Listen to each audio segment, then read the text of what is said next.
আসসালামু আলাইকুম প্রিয় দর্শক, আমি ডাক্তার মোহাম্মদ রায়হান উদ্দিন। কথা বলবো দাউদ বা দাঁত বা ফাঙ্গাল ইনফেকশনের সমস্যা নিয়ে।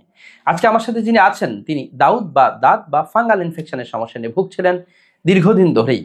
অনেকেই রয়েছেন যারা এই সমস্যা নিয়ে দীর্ঘদিন ধরেই ভুগে থাকেন, দিনের পর দিন এই সমস্যাটা নিয়ে কষ্ট পেতে থাকেন। আজকে আমার সাথে যিনি আছেন তিনি এই দাউদ বা দাঁত বা ফাঙ্গাল ইনফেকশনের সমস্যা নিয়ে কত বছর ধরে ভুগছিলেন শুনবো ওনার মুখ থেকে, এবং তিনি চিকিৎসার পর কেমন আছেন শুনবো ওনার মুখ থেকে। কেমন আছেন? ভালো আছে। আলহামদুলিল্লাহ। জি, আপনি তো মূলত যে সমস্যা নিয়ে এসেছিলেন দাউদ বা দাঁত বা ফাঙ্গাল ইনফেকশনের সমস্যা নিয়ে এসেছিলেন।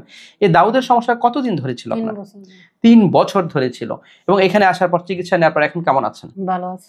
এখন কি কোনো দাগ আছে আপনার? না। কোনো দাগ পর্যন্ত না, নেই। না। আপনি যখন এখানে এসেছিলেন কি অবস্থা ছিল? সমস্ত শরীর ছিল? জি।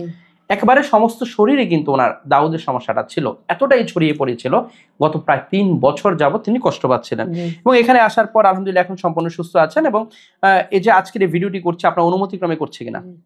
জি, আলহামদুলিল্লাহ আপনার অনুমতিক্রমেই করা হচ্ছে। এবং এখানে আসার পর কিছু বিষয় মেইনটেইন করার কথা বলেছিলাম, সেই মেইনটেইন গুলো কি করেছেন আপনি? করেছি। এবং ওই যে কাপড় ধোয়া, জি। তারপর পরিষ্কার পরিচ্ছন্ন থাকা, দিনের কাপড় দিনে ধুয়ে নেওয়া, ঘাম হলেই মুছে নেওয়া, এগুলো করেছেন তো? জি, করেছি।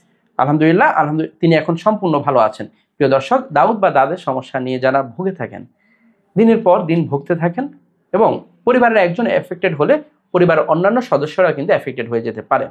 সেক্ষেত্রে যা করতে হবে, অবশ্যই দিনের কাপড় দিনে ধুয়ে নিতে হবে, পরিষ্কার পরিচ্ছন্ন থাকতে হবে, ঘাম হলেই মুছে নিতে হবে। এবং একজন যদি এফেক্টেড হয়, বাকিরাও যদি এফেক্টেড হয়, তাহলে সবাই একসাথে চিকিৎসা করতে হবে। আরেকটি বিষয় অবশ্যই খেয়াল রাখতে হবে, তা হচ্ছে দাউদ বা দাঁতের সমস্যার ক্ষেত্রে কোনো ধরনের স্টেরয়েড যুক্ত মলম ব্যবহার করা যাবে না।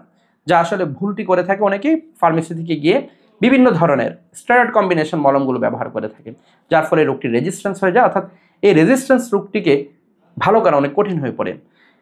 এই ক্ষেত্রে যখন স্টেরয়েডযুক্ত মলমগুলো ব্যবহার করা হয়, তখন প্রাথমিকভাবে অর্থাৎ অল্প কিছুদিনের মধ্যে খুব ভালো একটা রেজাল্ট পেয়ে যায়, তখন রোগী খুব খুশি হয়ে যায়, কিন্তু পরবর্তীতে এই রোগটা আর ভালোই হতে চায় না, অর্থাৎ রেজিস্ট্যান্স হয়ে যায়, যা করা যাবে না। অবশ্যই এই ক্ষেত্রে একজন ডাক্তারের শরণাপন্ন হতে হবে। সেক্ষেত্রে ডাক্তার কিছু লাগানোর মলম দিতে পারেন, এবং মুখে খাওয়ার ওষুধও প্রয়োজনে দিতে পারেন। সেটি যদি মেনটেন করা হয় তাহলে খুবই ভালো থাকা সম্ভব। এবং দাঁত সবসময় দেখবেন আপনার বগলের যে চিপায় এবং হচ্ছে আপনার কুচকিতে, অর্থাৎ শরীরের ভাঁজ অংশগুলোতে হয়ে থাকে, যেখানে ঘাম বেশি হয়। প্রিয় দর্শক, আমার দুটো মাত্র সিরিয়াল নাম্বারগুলো হচ্ছে 01647386185, আরেকটি নাম্বার হচ্ছে 01727375664। এই দুটো নাম্বারের বাহিরে কোনো ধরনের নাম্বার নেই। যারা আমার নিয়মিত ভিডিওগুলো দেখে থাকেন, আপনাদের প্রতি কৃতজ্ঞতা জানিয়ে শেষ করছি। আসসালামু আলাইকুম।